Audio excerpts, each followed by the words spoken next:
Nah, setelah itu sekitar 1 jam lah semedi itu yang ngerasain dingin itu tadi kan. Habis itu terus semedi lagi kan, dari pagi itu sampai siang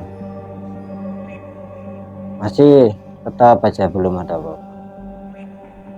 Setelah sore itu Kang Odeng, waktu mau maghrib itu barulah kejadian-kejadian janggal itu ada.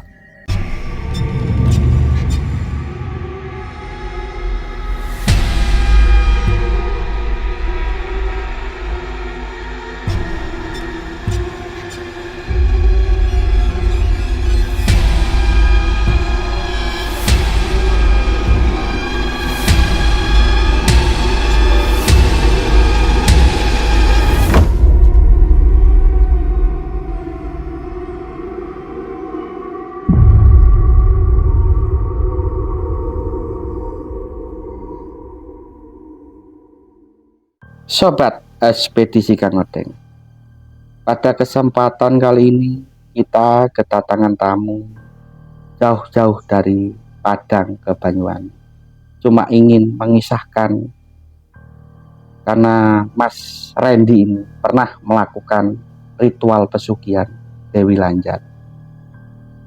Mari kita sambut narasumber kita. Assalamualaikum Mas Randy.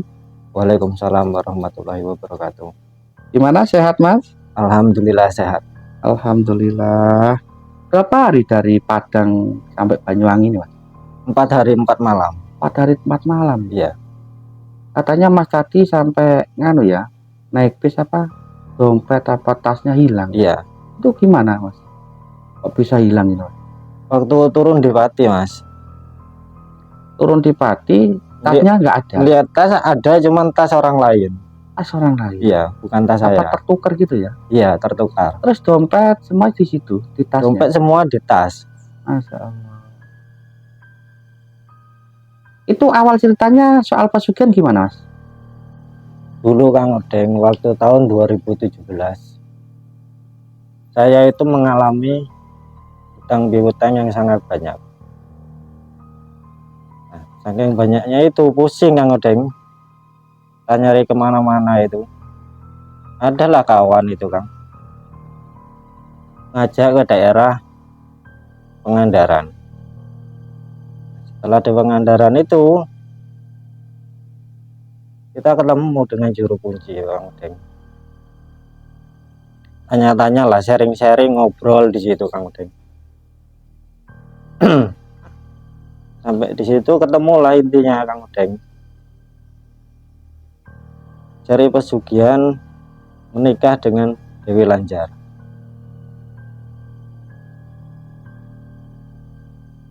Nah, disitulah ditanya lagi sama juru kunci kan, kisah keluhnya kayak mana.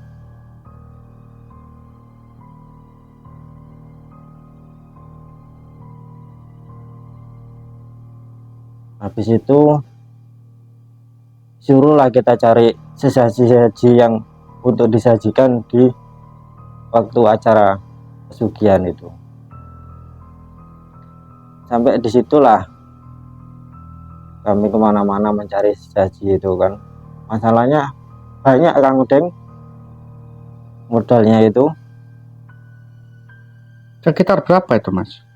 sekitar 25 juta Kang Odeng. Untuk sesajinya ya? Untuk sesajinya. Minta sesaji, minta ayam semani kan. Pening lagi itu Kang Odeng. Udah nggak punya duit, cari sesaji segitu banyaknya kan untuk beli peralatan itu. Akhirnya adalah saudara itu minjam saya sama saudara. Setelah itu saya kasihkan nama juru kunci itu, yang juru kunci menyiapkan semua untuk sesaji-sesaji itu. Pada malam Selasa Kliwon barulah kami melakukan ritual di salah satu gua itu. Di situ ditatalah semua mak juru kunci, persiapan sesaji-sesaji itu. Mulailah kami disuruh semedi. Awal semedi itu Kang Udeng, cuman ada suara bising biasalah, sampai tengah malam. Tengah malam itu entah sekitar jam berapa itu banyaklah suara-suara itu, kayak suara orang jalan, suara orang-orang lari, anak-anak kecil itu banyak bener. Sampai larut malam lagi kan, mata udah ngantuk, tiba-tiba ada suara manggil dari samping itu. Disitulah saya kaget lagi, tadinya sudah ngantuk ya ndak ngantuk lagi. Malam pertama itu udahlah berlalu kan. Lanjut lagi malam kedua. Malam kedua dari mulai sekitar kira-kira jam-jam 8 lah Kang Deng. Jam 8 itu sudah mulai banyak itu suara-suara itu, ya nggak karuan lah pokoknya. Situlah saya mikir Kang Deng, kuat enggak saya ini? Kalau nggak kuat gimana cara saya bayar hutang kan?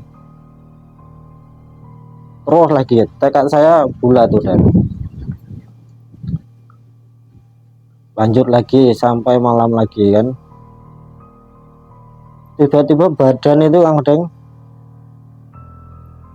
ada kayak rasanya itu yang melilit itu di badan itu, sampai sesak napas itu. Terus saja lama itu Kang Deng, sekitar hampir setengah jam itu melilit itu, sakit banget rasanya itu. Setelah itu lepas lagi Kang Deng, dari lilitan itu lepas, barulah keluar cahaya di dalam gua itu. Saya kaget kan, gua itu kan gelap malam itu, tiba-tiba ada cahaya terang kayak gitu. Ada orang tua di situ kelihatannya. Orang tua itu mengatakan, apa maksud dan tujuanmu ke sini? Ya saya ceritakan Kang Udeng, tujuan saya yang mencari rezeki di dalam gua ini, yang bisa membayar hutang-hutang saya Kang Udeng. Setelah itu ditanya, apakah kamu mau menikah dengan anak saya? Awalnya saya bingung Kang Udeng di situ. Menikah dengan siapa? Orang itu di dalam gua kan. Nah, habis itu diperlihatkan lah itu Kang Udeng. Gua sosok perempuan cantik banget itu. Belum pernah lah saya melihat orang secantik itu di sini itu. Disuruh milih Kang Udeng di situ. Suruh milih salah satu, anak pertama dan anak kedua yang dia itu. Setelah itu saya milih lah anak yang kedua dari dia itu. Wujudnya pertama cantik banget. Saya kagetnya itu Kang Udeng, waktu diperlihatkan separuh badan dia itu ular, atasnya manusia Kang Udeng. Disitulah orang tua itu tanya, apakah kamu bersedia menikahi anak saya dengan wujud seperti itu? Saya bersedia di situ. Saya nggak mikir kemana-mana, yang penting utang saya lunas. Saya nggak dikejar-kejar orang. Setelah itu tanya kan, setelah dia tanya apakah kamu sanggup, diperlihatkan kan itu adalah di dalam sumur itu kan, suruh melihat di situ. Saya lihat pertama biasa aja, terus dia ngomong, tengok di dalam sumur itu.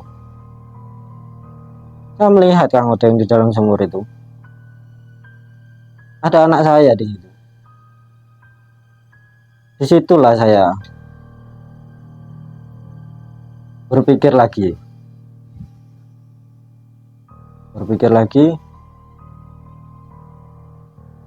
untuk apa anak itu, Pak? Kalau kamu pengen kaya, ya itu sebagai gantinya.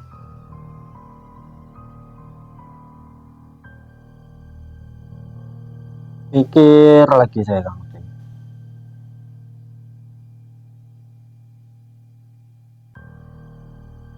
Habis itu saya tanya, apa nggak ada pilihan lain selain anak itu? Nggak ada, ya harus anak itulah untuk pengganti kekayaan kamu yang nanti saya berikan.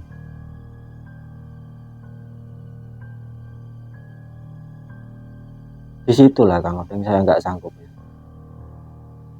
Untuk apa kita punya harta, kita cari untuk keluarga yang kita kasihin.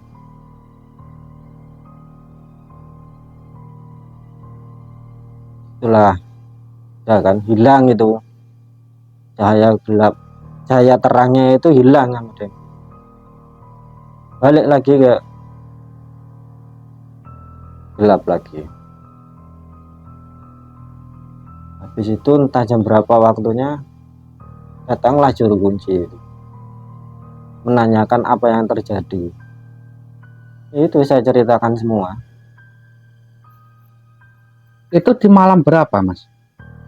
Malam kedua itu sudah datang. Malam kedua udah datang ya? Iya. Terus Masnya itu waktu ada cahaya itu keadaan sadar, bener sadar, apa kayak masuk di alam sana kayak setengah nggak sadar itu? Setengah nggak sadar, Mas. Setengah nggak sadar lah ya? Iya. Itu sosok setengah ular itulah menurut panjenengan itu apa, Mas? Dia perempuan cantik, Mas. Nggak mengaku dia siapa? Enggak. Cuman yang orang tua tadi ngakunya itu Dewi Lanjar. Katanya kuncennya ya? Iya.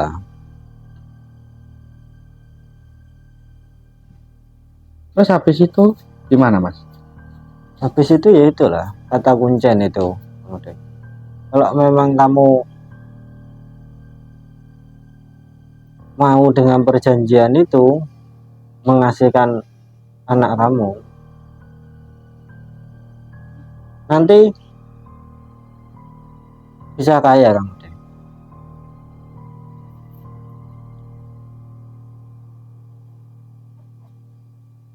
Adalah ritual-ritual sebulan sekali itu katanya.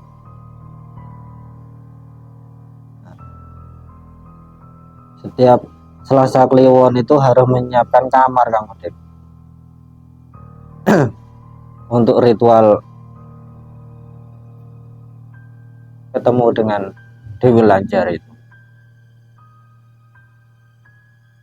Ya, kayaknya sebagai istri itulah Kang Odeng. Di situ. Menyiapkan kamar di rumah lah seandainya kamu mau menumbalkan anakmu tadi ya? Iya. Tuh kata juru kunci. Terus berarti itu gagal ya? Gagal. Kamu nggak berani mengasihkan anakmu untuk demi kekayaan ya? Enggak. Terus pulang? Pulang kami Kang Odeng. Nah, saya habis gagal dari situ Kang Odeng. saya berkomunikasi lah dengan Kuncen itu, gimana solusinya itu. Masalahnya sudah buntu Kang Udeng. Kalau nggak dapat uang itu, bayar itu tadi kan nggak ada Kang Udeng. Itu modalnya berapa itu Mas? 25 juta Kang Udeng itu. Itu uang dari mana? Itu uang dari pinjam juga. Pinjam juga. Iya. Makanya itu. Utang udah banyak, ketambahan 25 juta itu. Ya tambah dalam lagi saya. Setelah konsultasi dengan guru kunci, adalah di suatu daerah itu Kang Deng. Di daerah Semarang itu. Konsultasi lagi kan masalah untuk ke Semarang itu di pesugihan jual musuh. Pesugihan jual musuh itu saya tanya lagi Kang Odeng dengan juru kunci itu. Juru kunci yang mana ini Mas? Yang di Pangandaran. Yang di Pangandaran yang Iya, gagal itu ya? Yang gagal itu. Berarti curhat di situ lah ya? Curhat lagi di situ Kang Odeng kan. Ya, sekian lama curhat kan. Adalah salah satu solusi lagi kata juru kunci. Menunjukkan di Semarang. Nah, pesugihan jual musuh. Nah, setelah dari situ ngobrol-ngobrol dengan juru kunci, saya tanya lagi Kang Odeng, biaya untuk jual musuh itu berapa? Juru kunci itu ngomong biayanya 15 juta.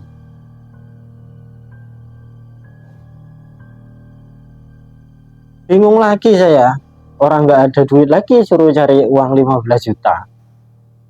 Nyari kemana lagi? Setelah dari itu nyari kan, tanya ke kawan-kawan sana sini, nggak dapat juga kan. Dan akhirnya adalah salah satu kawan itu meminjamkan dana itu price Kang Odeng ya 15 juta itu.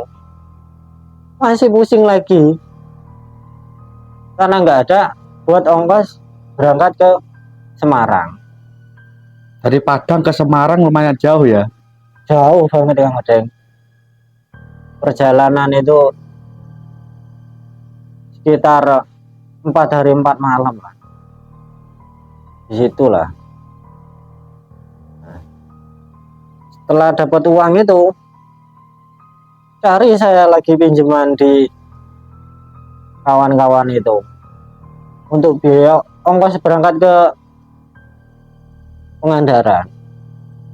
Juru kunci ya, kita samarkan aja ya Kang Udeng di sini juru kuncinya. Nama T. Dengan juru kunci ini diajak lagi saya ke Semarang. Saya tanya di situ. Jauh banget ritualnya di Semarang. Ya disitulah yang ada tempat ritual untuk JM.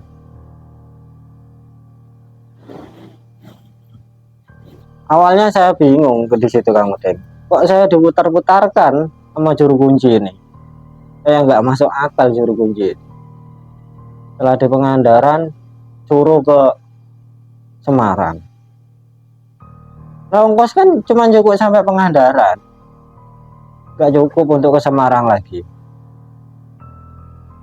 Situlah kata juru kunci, nggak apa-apa, udah ayo berangkat aja ke Pangandaran, ke Semarang. Habis dari Semarang itulah kita sudah sampai di situ. Itu daerah mana? Masih ingat di Semarang itu? Sudah lupa Kang, kalau daerahnya itu. Tempatnya? Tempatnya di atas bukit. Ada salah satu keramat di situ. Makam lah ya? Semacam makam lah Kang Udeng itu.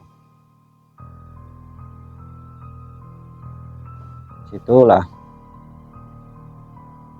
Cuacanya dingin banget Kang Udeng itu. Pada ritualnya pagi, bukan malam, bukan ini. Dingin sampai menggigil di situ Bang. Setelah itu juru kunci menyiapkan sesaji-sesajinya lagi. Setelah menyiapkan itu disuruh duduklah saya di atas kain putih itu. Kan dibawakan selembar kain putih, kain mori. Suruh duduk di situ. Setelah duduk, saya tanya sama juru kunci itu. Cuacanya sangat dingin sekali. Kata juru kunci, suruh diam. Apa? Kata saya, suruh diikutin. Lah, itu juru kunci entah baca-baca apa, saya tidak tahu juga. Saya di belakangnya juru kunci di depan saji itu kan berdoa entah apa, entah minta apa kan dia di situ. Setelah itu saya disuruh semedi. Setelah semedi itu badan itu rasa menggigil Kang Udin, saking dinginnya itu. Emang tempatnya dingin sana ya? Oh, sangat dingin. Bukan aura negatif apa aura? Bukan. Enggak. Memang Cuaca dingin dingin ya? Cuaca dingin itu. Padahal udah pakai jaket, udah pakai jas hujan, suruh pakai jas hujan kan itu masuk itu di situ. Masih tembus dinginnya itu.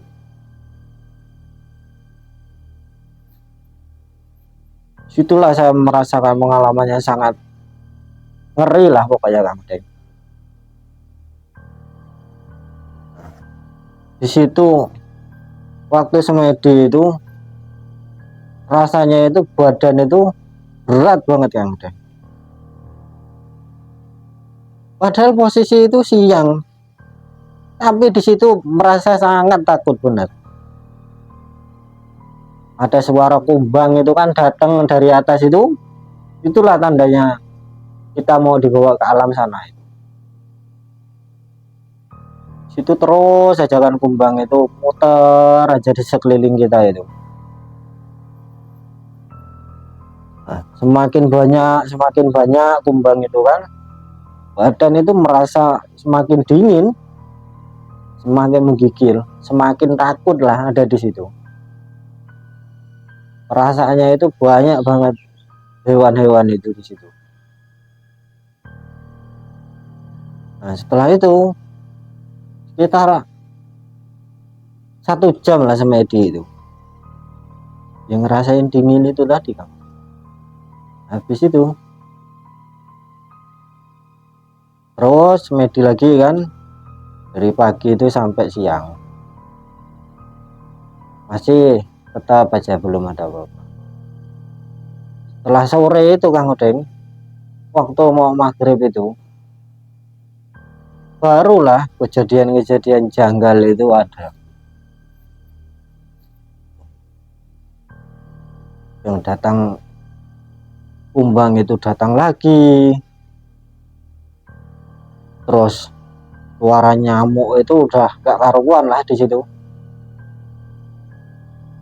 Ada ular lewat lah, perasaan itu kan. Padahal semedi itu adalah suaranya itu kan, kerasak gitu kan. Jadi itu namanya di hutan tadi malam. Nah itu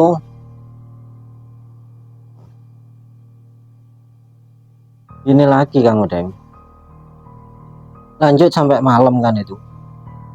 Malam itu perasaan saya itu semakin dingin lagi. Saking dinginnya itu saya nggak kuat. Nah, saya pingsan lah di situ Kang Udeng. Pas di depan sesaji kepala saya itu. Tiba-tiba saya itulah sebelum pingsan itu di sini itu Kang Udeng. Rasanya itu kayak dicekek itu loh Kang Udeng. kayak mau mati di situ.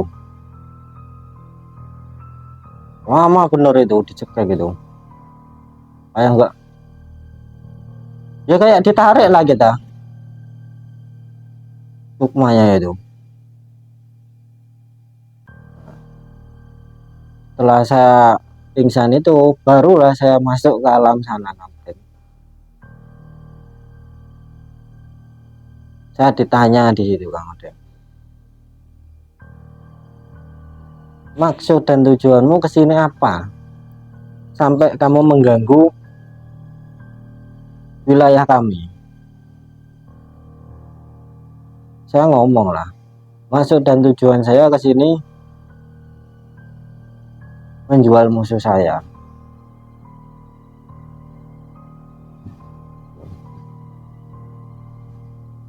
Nah, ditanyalah di dalam itu kan, siapa yang mau kamu kasihkan di situ. Ya saya ngomong ini itu kan namanya ini, tempat tinggalnya ini di situ. Nah, habis dari situlah dia ngomong lagi, apakah benar yakin dengan orang ini? Ya saya yakin. Ya ajaklah masuk kami Kang Odeng itu di dalam istana itu sama dua pengawal ini tadi kan. Indahnya Kang Odeng di situ di dalam istana itu. Perasaan saya itu kan di dalam istana itu Kang Odeng. Tapi ya setengah sadar, setengah nggak sadar dari situ. Dibawa terus masuk ke dalam kan, melewati jalan gitu terus itu. Masuk terus ke salah satu ruangan itu Kang Odeng. Ketemulah kami dengan lelaki ganteng, gagah, memakai mahkota itu. Di dalam situ ngobrol bincang-bincang dengan sosok itu kan. Apa maksud dan tujuannya ke situ lagi, ditanya lagi di dalam itu. Itu pertama kan ditanya dengan pengawal. Waktu saya dari pingsan itu sadar lagi, ditanya dengan pengawal kan. Terus dibawalah ke dalam salah satu ruangan itu. Dalam satu ruangan itu ketemulah dengan sosok pangeran lah Kang Odeng ya. Di situ ditanya lagi, maksudnya apa datang ke situ? Maksud dan tujuan datang ke istana. Situlah saya ceritakan ini itu. Saya ingin menjual musuh saya. Saya tanya sebagai imbalannya apa kalau saya mengasihkan musuh saya ini. Yaitu Kang Odeng, di dalam sudut ruangan itu kan, di pojokan itu banyak tumpukan uang itu berkarung-karung itu. Kalau memang kamu ngasihkan musuh kamu, ya itu suruh bawa pulang uang itu tadi. Saya sudah senang di situ hati saya Kang Odeng. Pulang ini bisa bayar utang, udah nggak pening lagi kepala. Gembira kan di dalam itu. Wah, pikiran udah kemana-mana Kang Odeng, perasaan saya itu kan.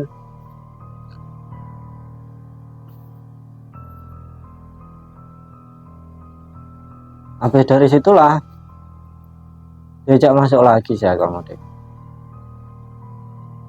ke salah satu ruangan lagi itu kan. Suruh milih saya di situ, mau uang tadi apa emas. banyak tumpukan emas itu. Dinding-dindingnya itu ya berlapis-lapis emas itu Kang Odeng. Tapi ada salah satu peti yang disuruh membuka itu isinya emas batangan.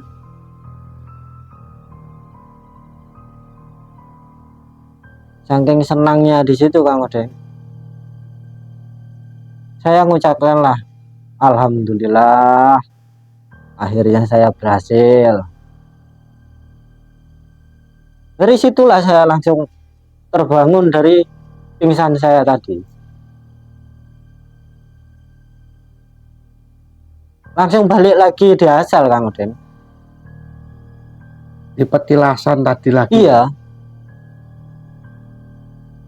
Saya ingat dengan juru kunci. Ada apa-apa nantinya, jangan mengucapkan asma Allah. Ya saking senangnya Kang Odeng, ngelihat emas, ngelihat duit segitu banyaknya kan. Itulah saya mengucapkan alhamdulillah itu. Langsung balik lagi dari awal itu. Saya di sini lagi. Mana tadi uang sama emasnya kok gak ada. Itulah saya bengong aja di situ Kang Odeng. Lama bengong kan, kok jadi berubah lagi seperti di awal itu. Habis itu didatangin sama juru kuncinya. Iya Kang Odeng. Terus yang membantu Mas Randy ini juru kuncinya berapa? 2 Kang Odeng. Yang dari Pangandaran tadi ya? Dari Pangandaran 1, dari Semarang 1. dari Semarang 1. Dari kuncinya 2 dari 1 situ ya? Iya. Untuk melakukan ritual JM apa jual musuh. Iya. Tapi di situ juga gagal Mas ya? Gagal Kang Odeng. Katanya juru kunci gimana? Emang nggak boleh Nggak boleh membaca asma Allah itu di dalam itu Kang Odeng.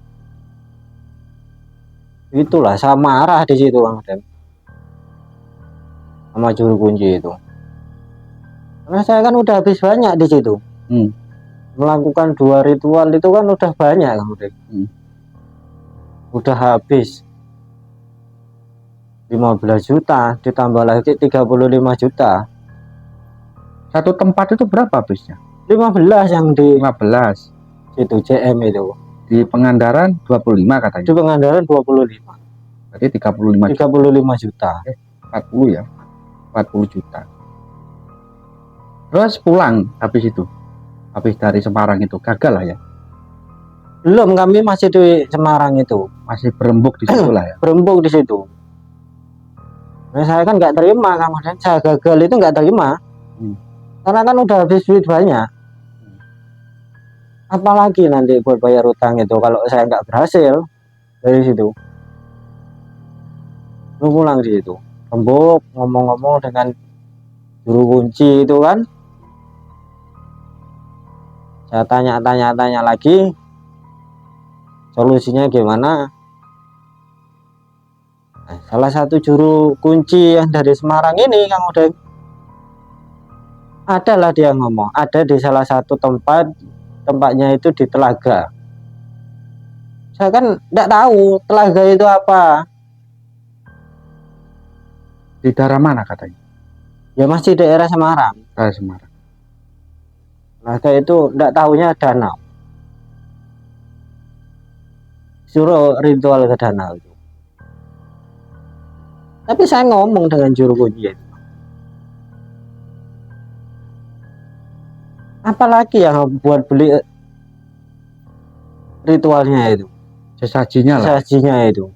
Orang udah nggak punya apa-apa. Saya mikir lagi di situ. Ternyata nggak gampang. Cari pesugihan itu nggak gampang. Nggak yang kita bayangkan itu. Nggak seenak yang kita bayangkan. Benar. Ini Mas Randy ya. Saya terangkan sedikit ya. Di Pangandaran sampai itu melakukan ritual memuja lah ya. Iya. menikah dengan bangsa setengah hewan, apa yang dibilang siluman. Pasti dibutuhkan oleh-oleh apa? Tumbal. Iya. Nah, tumbal tadi dipastikan garis keturunan kita, apa sanak keluarga kita. Satu atap, bisa anak, bisa orang tua kita. Kalau kita nggak mampu, apa kita nggak tega di bidang itu, pasti akan gagal. Terus kembali lagi ke Semarang, cerita Mas Randy tadi. Kalau jual GM lah, jual musuh, itu tahayul bagi saya. Apa ada Kang Odeng jual musuh? Ada, tapi bukan musuh secara materi, secara bisnis. Nggak kayak gitu. Kalau kita mencari musuh itu mudah. Kalau musuh bisa dijual, musuh bisnis, musuh bidang kerjaan, musuh dalam pertemanan, habis warga Indonesia. Apalagi musuh Indonesia dulu itu Belanda. Ngapa nggak dijual semua daripada dia penjajah di Indonesia ini? Setiap ada pemilihan lurah, bupati, gubernur, ngapain nggak dijual aja kalau emang itu bisa? Iya. Jual musuh itu gimana? Saya terangkan sedikit ya. Jual musuh itu keadaan kita berumah tangga. Berarti menyangkut soal asmara. Ibaratnya Mas Randy ini punya istri kan? Punya istri kan? Punya. Anak berapa? Anak satu. Anak satu. Mas Randy ini punya istri. Istri panjenengan ini selingkuh sama lelaki lain. Iya. Terus Mas Randy mergoi lah. Pas dia kumpul, pas dia itu berhubungan badan, sakitnya bukan main di dalam hati. Sakitnya ditukarkan harta berapa aja nggak puas. Karena sakitnya nggak terpenuhi. Nggak ada nilainya materi, sakit dalam hati. Dari situlah kita itu nggak usah lapor ke polisi, nggak usah kita nganiaya orang tua ini. Dalam sakit hati ini kita datangi tempat-tempat leluhur kita pernah transaksi dengan bangsa lelembut. Disitulah kita ikral. Kita jual itu. Istri dan selingkuhannya. Pasti akan terdapat kejadian keajaiban. Tapi tetap itu keluarga kita. Iya. Yang bisa kita jual. Istri itu tetap keluarga, ibu dari anak-anak kita. Itu yang kita jual. Bukan musuh secara berteman, bukan musuh secara berbisnis. Kalau itu bisa dijual semua, setiap ada pemilu langsung dijual sih, biar cepat mati, nggak ada saingan di situ. Ternyata bukan itu namanya GM. Bukan itu namanya jual musuh. Maksudnya jual musuh itu mencangkup keluarga kita soal asmara apa percintaan. Disakiti hatilah. Pasangan kita selingkuh, istri kita selingkuh, terus kita mergoi apa kita melihat dia berhubungan badan dan dari mata kita sendiri, bukan katanya orang. Dari situlah kecewanya bukan main. Ibaratnya ini sakit hati ditukar apa aja nggak mungkin dapat. Karena istri itu adalah lek jere wong Jawa garwa sigarane nyawa. Kalau itu sudah serong, nggak ada nilainya. Dari situlah sakit hati ini dibawa. Kita jual musuh saya, selingkuhannya. Tetap imbasnya ke istri kita, ibu. Anak kita itu meninggal. Itulah namanya GM. Itulah namanya jual musuh. Kalau ada kuncian bilang jual musuh, cari aja. Gampang. Ada orang jalan kita ludahi, jadi musuh kita. Gak mungkin orang itu diludahin dia nggak marah. Dari marahnya itu kita bertengkar, jadilah musuh kita. Gampang banget. Itu hoax. Itu nggak ada. Jadi sampai nu pas pingsan diajak alam sana itu adalah halusinasi panjenengan. Sebetulnya bangsa itu kalau mau ngasih apa-apa, kalau dikasihkan diantar sampai rumah. Nggak cuma ini bawaan. Kalau ini cuma dibawa nggak mungkin bisa, karena sampai itu dimasukkan sana alam roh. Rohi sampean bukan jasad. Biarpun di sana kita menghitung uang, menghitung emas kita bawa, nggak bisa keluar ke alam manusia. Dia sendiri yang mengantar. Baru itulah akan terjadi. Mas Randy ya. Iya. Inilah kisah dari Mas Randy sobat. Jauh-jauh dari Padang ke Banyuwangi, ingin mengisahkan kisah pilunya yang pernah melakukan berbagai tempat pesugihan Mas ya. Iya. Katanya Mas Randy ini sampai 4 tempat, sampai modal habis banyak. Tapi bukan gagal dari kuncengnya itu Mas, gagal dari panjenengannya. Dari saya sendiri. Karena panjenengan sudah ditemui tapi nggak mau mengasihkan anggota keluarga panjenengan. Kalau orang zaman dahulu, leluhur kita mencari pesugihan itu banyak yang berhasil daripada yang gagal. Karena apa? Orang zaman dulu itu anaknya banyak, ada 9, 7 gitu. Terus buat makan aja susah. Dulu orang mencari pesugihan itu ingin makan. Iya. Dari situlah diminta anaknya 1, 2 dikasih, daripada mati kelaparan mending tak buatkan tumbal. Yang penting yang lain hidup enak itu. Kalau orang sekarang mencari pesugihan rata-rata bukan susah buat makan, enggak, rata-rata terjepit hutang. Kalau Indonesia ini sudah makmur, sudah merdeka, semua dijamin negara. Jadi enggak ada di dalam Indonesia ini orang kelaparan, tapi orang banyak punya hutang. Jadi mencari pesugihan untuk membayar hutang diminta anaknya nggak boleh. Prinsip dia, saya mencari kekayaan ini demi keluarga, karena dia punya beban hutang aja. Tingkat kegagalannya lebih banyak Mas. Ya, kita tutup dulu itulah sobat. Kisah dari Mas Randy. Ya, terima kasih Mas Randy sudah berkenan mau datang ke tempat saya dan mau mengisahkan kisah Mas Randy. Assalamualaikum warahmatullahi wabarakatuh. Waalaikumsalam warahmatullahi wabarakatuh.